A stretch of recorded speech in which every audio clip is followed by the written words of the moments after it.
গ্রামের পৈতৃক ভিটার সব ধন সম্পত্তি গরিব দুঃখী মানুষদেরকে লিখে দিলেন চিত্রনায়ক ইলিয়াস কাঞ্চন।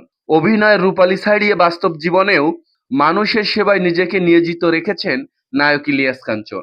চিকিৎসার জন্য দেশ ছাড়ার পূর্বের দিন নিজের জন্মভূমিতে ছুটে যান এই অভিনেতা। সেখানে গিয়ে জীবনের এক বড় সিদ্ধান্ত বাস্তবায়ন করেন ইলিয়াস কাঞ্চন। নিজের অংশের সমস্ত পৈতৃক সম্পত্তি রেজিস্ট্রি দানপত্র দলিলের মাধ্যমে গরিব দুঃখীদের মাঝে হস্তান্তর করেন। এমনকি নিজের পরিবারের জন্যও 1 ইঞ্চি জমিও রাখেননি ইলিয়াস কাঞ্চন। অসহায়দের নামে বন্টন করে দেওয়ার এই দৃশ্য দেখে আবেগে আপ্লুত হয়ে পড়েন স্থানীয়রা। তার এই মানবিক মহৎ কাজ সাধারণ মানুষের কাছে এক বিরল দৃষ্টান্ত স্থাপন করেছে। সম্পত্তি হস্তান্তর করার পর ইলিয়াস কাঞ্চন ছুটে যান কিশোরগঞ্জের ঐতিহাসিক পাগলা মসজিদে।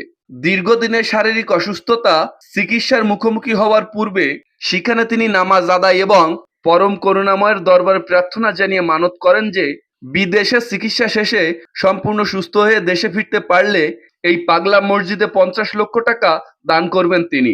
একই সঙ্গে মসজিদে নগদ অর্থও দান করেছেন তিনি।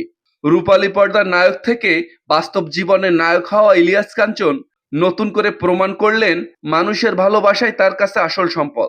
পৈতৃক সম্পত্তি দান আর সুস্থতার আকুতি নিয়ে করা এই মানত তার প্রতি মানুষের শ্রদ্ধা এবং ভালোবাসাকে বহুগুণ বাড়িয়ে দিয়েছে।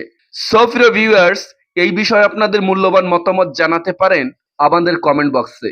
ভিডিওটি ভালো লাগলে চ্যানেলটি অবশ্যই সাবস্ক্রাইব করবেন। ভালো থাকবেন, ধন্যবাদ।